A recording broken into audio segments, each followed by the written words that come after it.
The girl I'd grown up with, Maya Vance, was pinned against the lockers by the new transfer jock. He asked her what I was to her.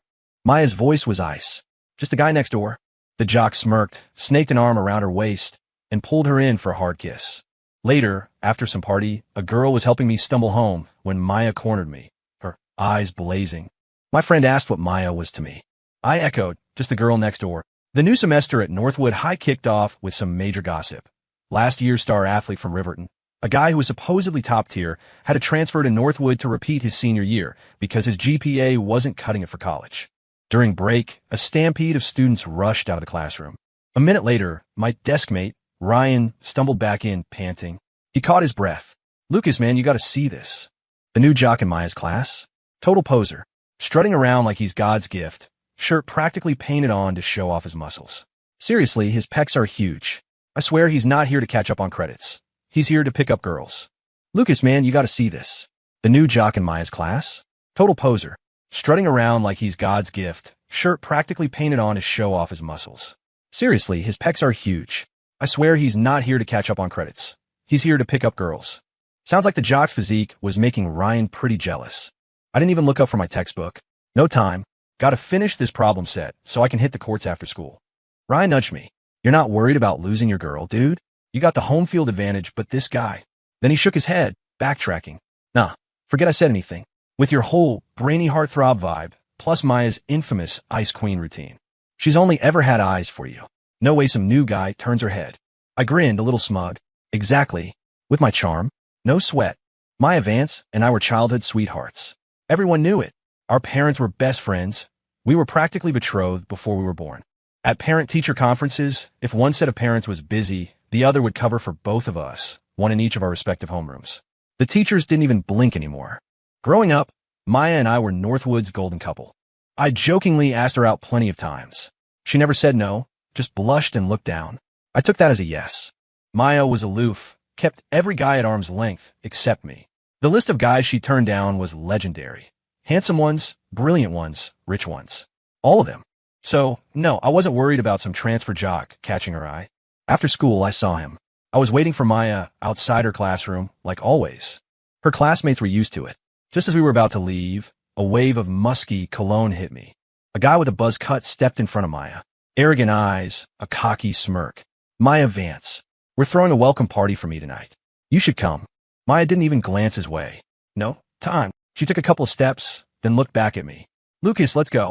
"Oh, right." I pulled my gaze from the jock, but not before I caught the look he shot me, sizing me up with a clear hint of a challenge. On the way home, I tried to sound casual. "So, that's the new transfer in your class?" "Yeah." Maya kept her eyes on the sidewalk. "What's he like?" I pressed. Maya stopped and turned to me, her expression serious. She said, each word distinct, total showboat. "All brawn, no brains." "Ha ha ha, you nailed it." I gave her a thumbs up. Her assessment put my mind at ease. The little locker scene faded from my thoughts. When we reached her front door, I paused before unlocking mine and called out to her. "Maya Vance, let's book into MIT, okay?" She turned back, the soft glow of the porch light warming her usually cool, pale face. She nodded, almost demurely. "Okay." Every morning, like clockwork, I'd bring Maya a carton of milk. She was too thin and hated eating breakfast. Milk was for nutrients and protein. After first period, on my way to the restroom, I'd pass her classroom and check if she'd finished it. She'd always gulp it down with a sigh, like it was a chore she had to complete.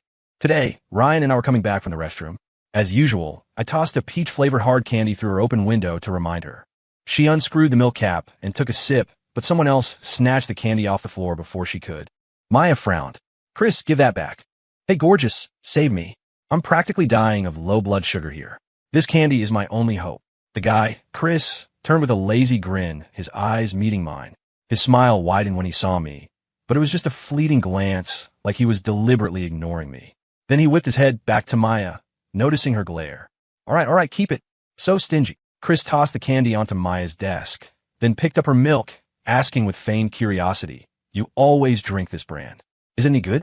Give me one tomorrow, will ya?" "Get yourself." Chris made a face. "Come on, classmates gotta help each other out. You're pretty cold, you know that, Miss Popular?" After that, I started seeing Chris everywhere. He always seemed to be accidentally around Maya, borrowing notes, needing an eraser. He was like a shadow, I wasn't worried about his antics. I knew Maya. The more he bugged her, the more she'd despise him. Sure enough, after a while of pestering her, he seemed to give up. Life for Maya and me went back to normal. One day, I was explaining a physics problem to Maya through her classroom window when her gaze suddenly shot past me. The calmness in her eyes shattered, replaced by a gathering storm. I didn't turn, but I heard a light chuckle from behind me. Chris was laughing about something with another girl, his voice carrying. Chris, the girl in front of me, Maya, spoke, her voice tight with suppressed anger. What's up, Maya? Chris looked up, his expression a mixture of surprise and innocence. You need something? I watched Maya. It was like I wasn't even there. Her eyes were locked on Chris. The corner of the worksheet in her hand was crumpled, her knuckles white from how tightly she was gripping it. Maya said, "You're the only one who hasn't turned in the English homework." Chris looked like a light bulb went off. Before he could speak, the girl next to him chimed in, "Oh, hey, Maya. I was just checking his homework for him. I've got it right here. I'll give it to you in a sec." Chris playfully tugged the girl's ponytail, feigning annoyance. "Well, hurry up and hand it in before the class rep comes after me." The girl jumped up to swat his head, but Chris dodged her easily. They ran off, laughing and roughhousing. Maya just stood there, unmoving, her eyes as dark and deep as the ocean. In that moment, I felt something precious slipping through my clenched fist. A few days passed, uneventfully. One afternoon, coming back from the restroom, I automatically glanced towards Maya's desk. The carton of milk was gone, replaced by a can of brightly colored soda. A jolt went through me. My hand, ready to toss her usual peach candy, froze. My first instinct was to look at Chris's seat. There he was, casually sipping from a familiar milk carton, looking straight at me. The tightly wound string inside me snapped. I forced down the panic rising in my eyes and turned away. I didn't throw the candy that day. She didn't look at me. That evening, I was pissed. I didn't wait for Maya. I just went straight home. She didn't try to find me either. The next morning, we ran into each other in the elevator. I acted like nothing was wrong and handed her the milk. She hesitated for a second, then took it. Neither of us mentioned what happened yesterday. A silent agreement. Maybe Chris had snatched the milk. He was shameless enough. That's what I told myself. But after that, I stopped reminding Maya to drink her milk.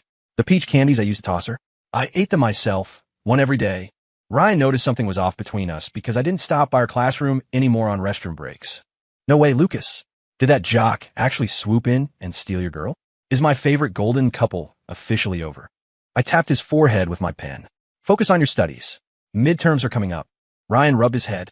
Dude, the winter showcase is in a couple of days. Maya's piano solo is always the finale, right? Get her a killer bouquet, man. Show her what she's missing. That jock won't stand a chance. After study hall that afternoon, Ryan and I were the first ones out, basketball in hand. In the hallway, we ran into Maya and Chris heading back to class. They were walking up the stairs side by side, really close. Maya never got that close to any guy, except me. Seeing me, Maya flinched, a flicker of surprise in her eyes. I was just going to rehearse for the winter showcase, and we happened to run into each other. Her voice trailed off, getting quieter. Oh, I tried to act like I didn't care, bounced the basketball a couple of times, and continued down the stairs. Just as I passed her, Maya called out, her voice urgent, "Lucas." Yeah. I turned to look at her. She was one step above me, so we were eye level. "Don't wait for me tonight. I have to rehearse for a while after school." She said quickly, then looked away, uncomfortable. What she meant was, don't wait for her anymore. Ever. Softly, I said, "Okay." Chris, looking impatient, urged, "Let's go, Maya." Once they were further away, Ryan asked cautiously, "Still want to play?" I shrugged, forcing a relaxed expression. "Definitely. One-on-one. Loser buys drinks." The day of the winter showcase, the school was buzzing. Just before Maya's performance, the darkened auditorium suddenly erupted with whistles and shouts. "Go, Maya. You're the best." Students around us started chanting, "Oh, get together, get together, get together," over and over, a rhythmic taunt. The teachers quickly shut it down. My hand involuntarily tightened around the glow stick I was holding, almost snapping it. Ryan and the classmates around me looked at me with concern. I forced a "don't worry about me" smile. A spotlight hit the stage, illuminating the figure seated at the grand piano. Maya, in a white gown, looked like a graceful swan, as beautiful as a fairy tale princess. A light, melodious tune flowed from her long, elegant fingers. A gentle, beautiful smile graced her lips. It had only been a couple of weeks since we'd stopped walking to school together, but I suddenly felt like I didn't recognize the Maya on stage. Her tender expression, the soft smile as she looked down, these were all new to me, completely unfamiliar. My heart skipped a beat. It felt like someone had a vice grip on my chest, squeezing it until it ached with a sour, painful tightness that almost stole my breath. I couldn't make out what Ryan was saying beside me. I just kept my face tilted up, a wooden smile plastered on it. Finally, as the crowd erupted in cheers and applause for her, I muttered something about needing the restroom and practically bolted, desperate to hide how wrecked I was. The principal was giving his closing remarks. Maya should be backstage changing. Clutching the bouquet I'd bought earlier, I decided to try one last time. I just couldn't believe that what we had was so fragile. If I just put in a little more effort, I was sure I could fix things between us. I reached the backstage area and pulled back a corner of the curtain. Chris's voice drifted out. Maya, are you into that guy Lucas from the other class? No. Her answer was quick. Too quick. Then what's the deal with you two? I heard people saying you guys were neighbors. Maya's reply was curt. He's just my neighbor. That's all. Chris smirked, wrapped an arm around her waist, and kissed her hard. Just for a second, then Maya pulled away. No anger, no pushing him away, just a blush spreading across her face. I froze. I thought I'd be devastated. But strangely, all I could think was, the showcase is almost over. I need to get back. I turned and walked away, chucking the flowers into the nearest trash can on my way out. After that, Maya and Chris were an official item at school, totally public. No one mentioned Maya and me anymore. It was an unspoken, off-limits topic. I'd bump into Maya occasionally, but we hadn't really talked in ages. Since the winter showcase, I'd stopped bringing her milk. Whenever I passed her classroom on the way to the restroom, I'd see Chris and Maya sitting together. Ryan would always roll his eyes. If they get any more obvious, I'm going to report them for PDA. Seeing my lack of reaction, he'd ask why I wasn't mad. My mom always said, focus on your books, son. Success is the best revenge, and it attracts the right kind of attention. Seriously, man, once I ace my SATs and get into a top-tier college, I'll have my pick of anyone. That's what I told him. Ryan looked at me with admiration, his eyes practically sparkling. Lucas, with that attitude, you're destined for greatness. Don't forget me when you're famous, okay? Next up were the dreaded midterms. When the results came out, Maya's rank had plummeted. She wasn't even in the top 30. She'd never been outside the top 10 before. Her homeroom teacher, Ms.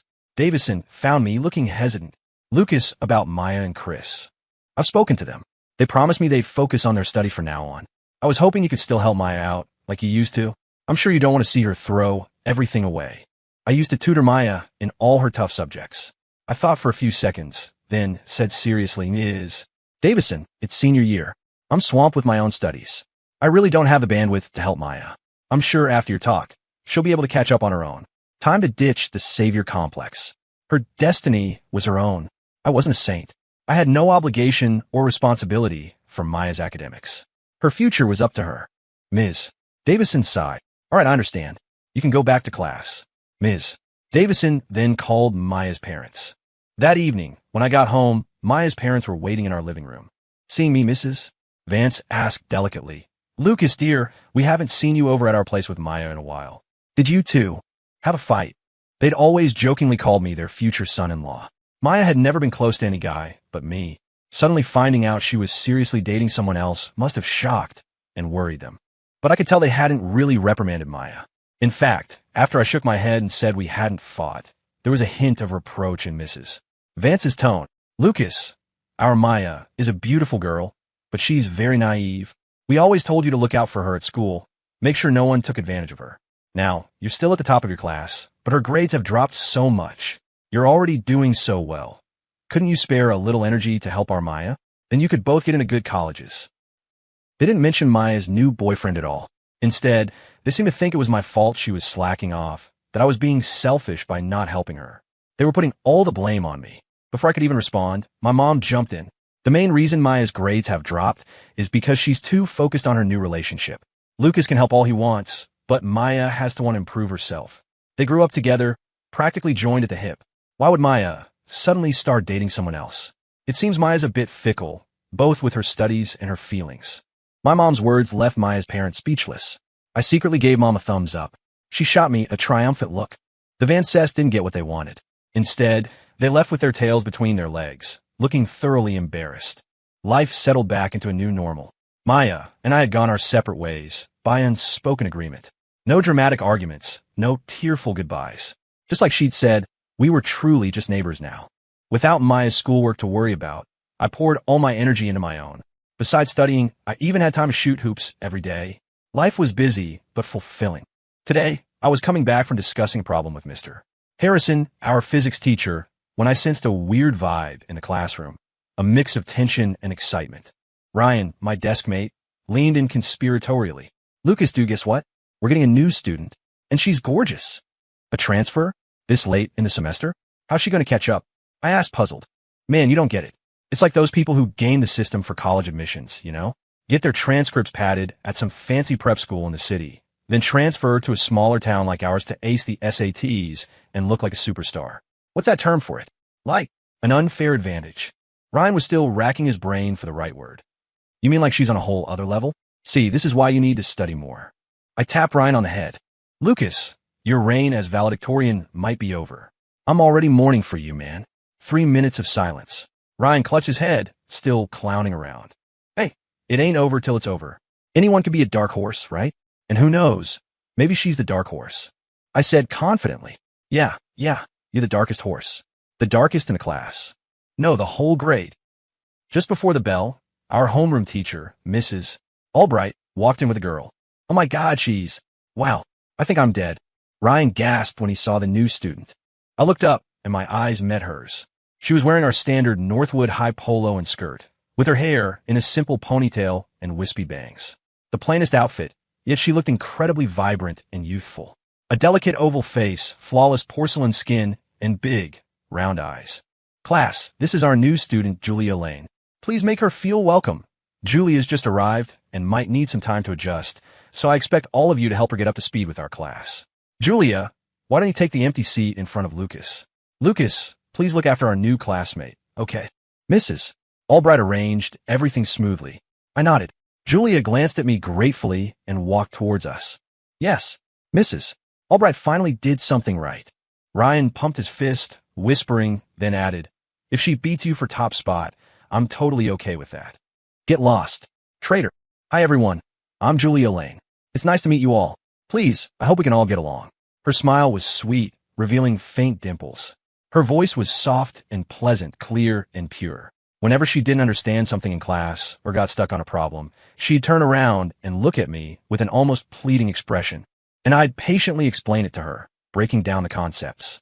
She was incredibly smart, a quick learner. Once she got used to all the teacher styles, she started asking me for help less and less. But I found myself looking forward to those moments when she'd turn around, her round eyes looking at me, a hint of adorable frustration in their innocent depths. Soon it was time for finals. Over the past few tests, Maya's ranking had climbed a bit, but she was still hovering around 20th place in our year. Julia, on the other hand, had steadily risen from initial 15th place to second. I was still holding strong at number 1. Ryan whispered to me, Lucas, you're making me proud, man. If you actually let this girl beat you, our school's reputation would be toast. Whatever, dude. I'm making my parents proud. What have I ever done for your reputation? Even though she was brilliant, Julia, like a lot of girls, sometimes found the advanced science and math a little tougher. After finals, Julia asked me what my plans were for winter break. I was about to say nothing much, but then I had an idea to tease her. Winter break? I'm planning to hit the library every single day. No mercy. I'm going to outstudy every last one of you. Julia gasped. Are you serious? You're not even going to let us breathe during break? You're insane.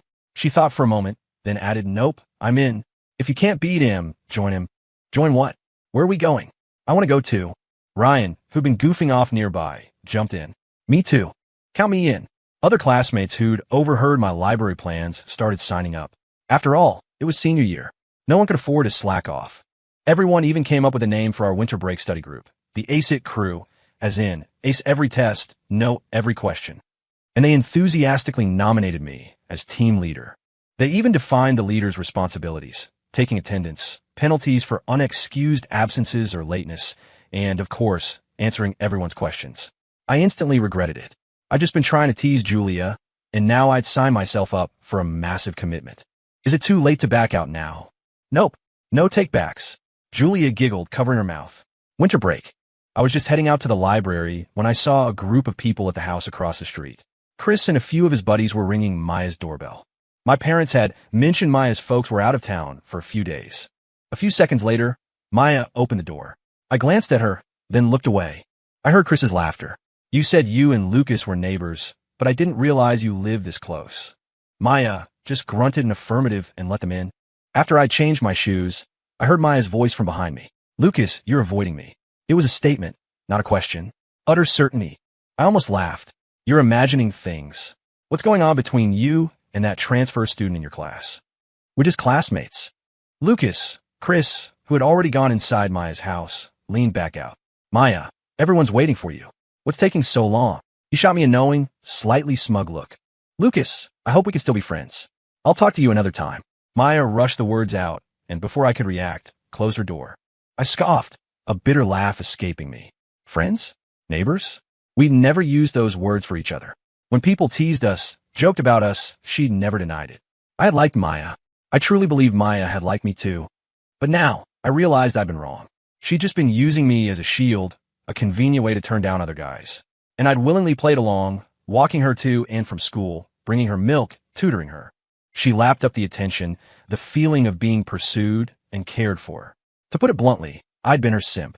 She never rejected me outright, but she never truly said yes either. For the past however many years, my life had revolved around books and Maya. I barely had any other close friends. Most people's first impression of me was Maya Vance's shadow, Lucas. But now, I was Lucas Sterling, #1 at Northwood High, not someone's shadow anymore. Without Maya in my life, my future suddenly seemed brighter, wider. Now that I wasn't constantly focused on her, I had more time for myself, more time to notice the good things around me. She was used to me being her only friend, her satellite. Suddenly, there was another girl by my side, just as pretty and even smarter than her. She felt threatened. She probably sensed she was really losing me. That's why she said she hoped we could still be friends, why she said she'd talk to me later. She was afraid her backup plan was about to walk away for good. She was trying to redefine our past as a friendship, leaving the door open for a comeback. Buzz, buzz. My phone vibrated. It was Julia. I glanced across the street. She was standing at her window, a playful smile on her face as she gestured for me to look at my phone. Lucas Voyager, it's snowing. Voyager. That was her special name for me. She said it was because I always seemed to be looking towards the future, towards distant horizons. And because my name, Lucas, meant bringer of light to guide the way. It was our thing. Outside, the daylight was fading, and snowflakes were beginning to drift down. But in front of me, I saw a brilliant light.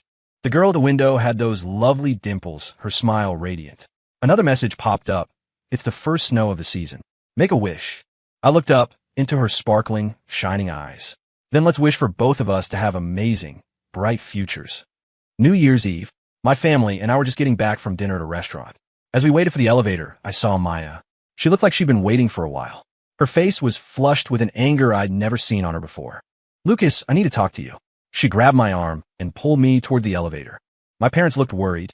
Lucas, honey, talk to Maya calmly. Don't get upset. The courtyard was full of kids running around with sparklers. Maya didn't stop until we reached a deserted corner of the community park. I stared at her shadow on the ground, wondering what she was about to say. Lucas, was it you who told my parents about Chris and his friends coming over to my house? Her voice was frigid. I was a little stunned. So that's what this was about. No. She frowned. She didn't believe me. That day they came over, I told you I'd find you later, but you've been leaving early and coming home late every day. I haven't had a chance to see you. But that's no reason for you to hold a grudge and retaliate like this. It makes you seem really petty. Heh, talk about self-absorbed. I looked down at her, a slight sense of superiority washing over me. Before, whenever she was angry, whether it was my fault or not, I would have bent over backwards to appease her. But now I just found her ridiculous. Annoying even. Julia's name flashed on my phone screen. Lucas Voyager, you're not still studying, are you? She always called me Lucas Voyager. At first, I hadn't thought much of it. Later, when I asked, she said it was because she was the only one who called me that, so the name was exclusively hers. At that moment, a flower had begun to bloom silently in my heart. We all agreed to watch the fireworks together tonight for the New Year's countdown. Don't you dare bail on us. Seeing the message, an involuntary smile touched my lips. My fingers flew across the keyboard. Whoever flakes is a rotten egg. Wait for me. I'll come get you. Aye, Captain. I chuckled softly. Lucas. Maya stepped closer, her face near mine. Oh, sorry. I forgot you were still here.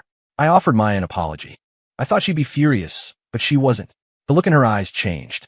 The anger from before was gone. replaced by an indecipherable hesitation. I took a step back. Believe it or not, I didn't do it. If I say I didn't do something, I didn't do it. I have plans. Gotta go. Lucas, this time her voice was soft, so soft it was almost lost in the wind. Happy New Year's Eve, she said. I waved a dismissive hand over my shoulder and strode towards the community entrance. Our group, a noisy swarm of us, zipped along on our e-bikes. All members of our winter break study crew. Julia was riding with me, and we were at the back of the pack. At first, she just held onto the seat. When I was sure the others weren't looking, I took her hands and tucked them into the pockets of my puffer jacket. Warmer this way. She didn't pull away. My heart did a little flip. Hold on tight. I'm speeding up. Through the thick jacket, I felt Julia's arms wrap around my waist. You'll be tugged in on my sleeve, and I'll have my hands in my jeans. I started humming a popular tune, and soon everyone was singing along. The riverbank was packed with people waiting for the fireworks. After much searching, we finally found a relatively less crowded spot. Perfect timing, too. We'd barely settled in. Someone in front of us started the countdown. 10, 9, 8. We joined in, shouting at the top of our lungs, 3 to 1. Across the river, a spectacular firework exploded into the night sky, painting it with brilliant colors. I stood beside Julia, one arm loosely around her back, shielding her from the jostling crowd. Suddenly, I felt a warm breath brush against my ear, and a sweet, fresh scent filled my nostrils. Lucas Voyager, Happy New Year. May all your dreams come true. Julia was craning her neck, standing on her tiptoes. Her face was flushed red from the cold, her eyes reflecting the fireworks, making them sparkle with extraordinary brightness. I looked down at her and smiled, my heart melting. Happy New Year, Jules. And then, the massive, thundering booms of fireworks filled the air, one after another. Our friends were shouting out their wishes. Ace the SATs. I hope we all get into our dream colleges. I cupped my hand around my mouth and yelled, MIT, here I come. Boom, boom, boom. The fireworks continued, relentless. Thump, thump, thump. My heart raced. In the biting cold wind, our youth burned bright, blooming in all its glory. That winter break, cramming really paid off. On the first exams back, I unsurprisingly took first place again. All my friends from a study group saw their scores improve too. At lunch in the cafeteria, we passed the honor roll bulletin board. Ryan stood on his tiptoes to get a look. Hey, Maya still didn't pull her grades up. Looks like she was too busy with her love life. You and your girl Julia are still solid though, number 1 and 2. Mister, number 1, when are you going to share some of that academic magic with me again? Help me move up a few more spots. Get out of here. Haven't I shared enough?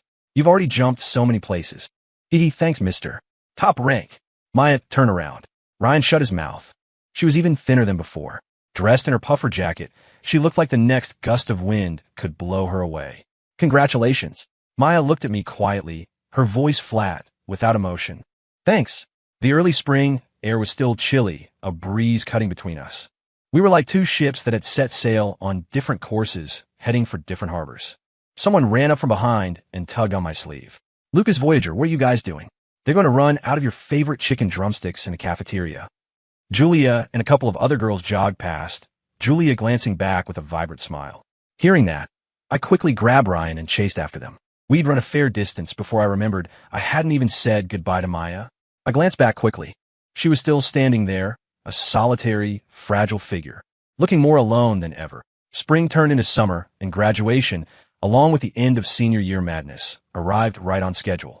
After the last final exam, the gloomy, oppressive weather that had hung over us for days finally broke, releasing a downpour. Many students rushed out into the heavy rain, running, shouting, releasing 3 years of pent-up pressure. I stood under the eaves of the school building, holding out my hand, letting the rain slip through my fingers. Someone tapped me on the shoulder. So, what are your plans for the summer? Julia tilted her head up, a small smile playing on her lips, her dimples showing. I was about to answer when I saw Maya walking towards us. I said, getting my driver's license. You. Julia scrunched up her face. My parents are forcing me to go overseas and play tour guide for some visiting relatives. You make it sound so awful. Maybe I should take that tough job off your hands. Sure, you can. Maya came up from behind Julia, stepping right between us. Her tone was uncharacteristically gentle. Lucas, when are you leaving? I hadn't even had a chance to reply. Julia tilted her head slightly, peeking out from behind Maya. She frowned, but her eyes were smiling. Her voice was plaintive. Lucas Voyager, I didn't bring an umbrella. Can you walk me out? Maya spoke at almost the exact same moment. My mom said to invite you and your parents over for dinner tonight. Let's go home together. So that was it. I wonder why Maya was suddenly being so nice. Her mom's orders. I don't think I can walk home with you right now, but please tell your mom I'll be there tonight. With that, I stepped around her and met Julia's eyes. Let's go, Miss Julia. I'll walk you. Okay. The umbrella wasn't very big. I tried to tilt it more towards her, leaving half of my own shoulder exposed to the rain. Julia subtly moved closer to me. Our clothes brushed, and the umbrella covered both of us. Lucas, Julia, we spoke at the same time, and then we both chuckled. She said, "You go first." My hand, hanging by my side, lightly brushed against the fabric of her sleeve. The graduation party tomorrow. Are you going? Are you? Yeah. After this, who knows when we'll see some of these guys again. We'd all been in the trenches together, fighting for the same goals, working hard side by side. We'd built strong bonds. Of course, I was going to the last chance to have everyone together like this. Then I'll go too. Julia stuck her tongue out playfully. We quickly reached the school gate. Her parents were already waiting there. Come on, I'll give you a ride home. You can introduce Northwood's top student to my parents on the way. Maybe next time. My parents are here too. I pointed to my own parents, who were anxiously scanning the crowd for me on the other side. Well, see you tomorrow then. See you tomorrow. Graduation party. The atmosphere was light and happy. With the weight of college applications and final exams lifted, everyone seemed physically and mentally lighter. Ryan and I, along with a few others, got there early. Julia texted me, "Lucas Voyager, save me a seat. I might be a little late." I replied with an okay emoji. Ryan, sitting to my left, leaned over to peek at my phone. Texting Julia again, huh? You two are seriously adorable. Get lost, man. This is private. Ever heard of privacy? Privacy, my butt. Even a blind man could see you, and Julia are just one step away from making it official. Exactly, someone else chimed in. But seriously, you two are perfect together. Total power couple, equally matched in every way. Our classmates chattered on. I just smiled and didn't say anything, continuing to text. What are you doing that's more important than food? You want to come pick you up? Already on my way. My mom dragged me to the mall and made me buy a ton of stuff. Ugh, I'm so jealous. Crying emojis. More people started arriving. Someone tried to take the empty seat next to me, but before I could say anything, Ryan politely turned them away. He put on a serious face. Do you think just anyone can sit here? Huh, do you? Think carefully now. Who is this seat reserved for? Oh, got it. I'll sit over here. Faced with all the teasing, I felt both happy and a little helpless. Happy because it was clear everyone could see Julia and I had something special. Helpless because if they kept teasing us like this, I was fine. I had thick skin, but I was worried Julia would feel awkward when she arrived. The food was almost all on the table when Julia finally walked in. The moment she entered the private room, everyone let out a collective gasp of admiration. I didn't bother hiding the awe in my own eyes. Her eyebrows were perfectly arched, her eyelashes slightly curled, framing a pair of pure, clear eyes that sparkled like stars. Her flawless skin had a soft pinkish glow, and her small lips were a delicate shade of pink. When she smiled faintly, dimples appeared on her cheeks. She was breathtaking. Wow, Julia, you look amazing tonight. Yeah, I can't put my finger on it, but you just look even more beautiful than usual. Our classmates showered her with compliments. Julia accepted them all gracefully. My mom took me shopping today, and the lady at the makeup counter at the mall helped me out with a little something. It's all makeup. Well, you need a good canvas to start with. Exactly. No amount of makeup could make me look that good. A classmate said wistfully, Julia, you should skip the makeup from now on. You're turning poor Lucas into a drooling idiot. Lucas, man, here, wipe your chin. Ryan said, handing me a napkin. Get lost. I slapped his hand away. After the party ended, our friends conveniently arranged for Julia to give me a ride home. Ryan and the guys had plied me with a bit too much to drink. The cool night air made my head spin. After she parked, Julia carefully helped me out of the car and toward my apartment building. One of her hands was around my waist, the other guiding my arm over her shoulder, as if she was trying to carry me. It was both comical and incredibly sweet. The shadows of the trees danced around us, and the sound of crickets filled the night. Our silhouettes stretched and shrank again under the streetlights. Actually, I'd sobered up quite a bit in the car. I can walk by myself. I tried to suppress a smile as I told her, don't be stubborn. Just listen to me. Her voice was gentle but firm, leaving no room for argument. My heart melted into a puddle. I wish the walk home was longer, much longer. Just as we were walking, a figure stepped out, blocking our path. I looked up and saw Maya, her face a cold, stern mask. Lucas, didn't your parents tell you not to drink? You've really gone downhill getting this drunk. Her sudden concern was baffling.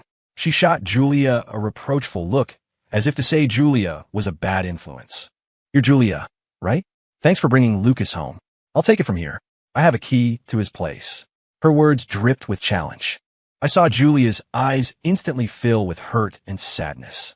A pang shot through my chest. I tightened my arm around Julia and said quickly, firmly, Maya, our relationship is just neighbors. Remember? I deliberately emphasized just neighbors, not missing the flicker of panic in her eyes. I continued, Julia brought me home. If anyone should be thanking her, it's me. You're in no position to do it for me. And as for my house key, your parents asked my parents for it, so you could do homework at my place. You can get it back now. She stared at me in disbelief. Gradually, the shock turned into anger, and her gaze hardened as she glared at Julia. Lucas, you were never like this before. Is it because of her? What exactly is going on between you two? Since things were already out in the open, I might as well clear the air completely. Maya, I did like you before. That's true, but we both made our choices, didn't we? I hope. You don't need to say any more. I get it. I just hope you don't regret what you've done today. She cut me off sharply. Suddenly, Julia's soft hand slipped into mine. I looked down at her. She gave me a steady, reassuring look. I squeezed her hand back and said firmly, never. After that night, I never saw Maya Vance again. I heard that during senior year, Chris's actual girlfriend from college showed up to support him during finals week.